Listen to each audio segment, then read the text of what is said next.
On l'aura compris, les sages ne mettent pas en cause les richesses comme telles, mais les rapports que l'on entretient avec elles, surtout lorsqu'on se laisse prendre au piège qu'elles représentent, car, c'est bien connu, tout peut s'acheter et se vendre. Pour éviter un tel danger, ces auteurs bibliques rappellent donc que, acquérir la sagesse vaut mieux que leur faim, ou que, acquérir l'intelligence est préférable à l'argent, Proverbe 16, 16.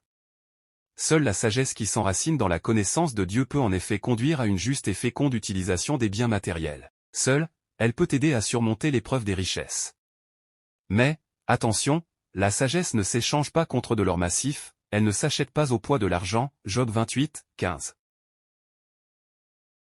À l'image de cette très belle prière multiséculaire, tel pourrait donc être l'idéal biblique d'un juste rapport aux richesses matérielles, j'implore de toi deux choses, ne les refuse pas avant que je meure, éloigne de moi fausseté et paroles mensongères, ne me donne ni pauvreté ni richesse, laisse-moi goûter ma part de pain, de crainte que, comblé, je ne me détourne et ne dise, qui est le Seigneur?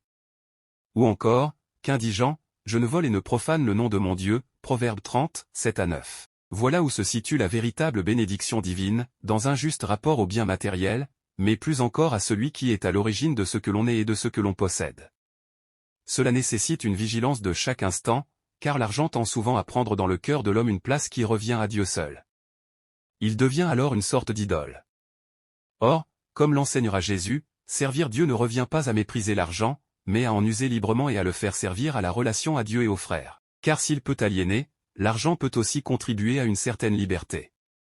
Et s'il peut asservir, on sait bien qu'il peut rendre aussi d'immenses services.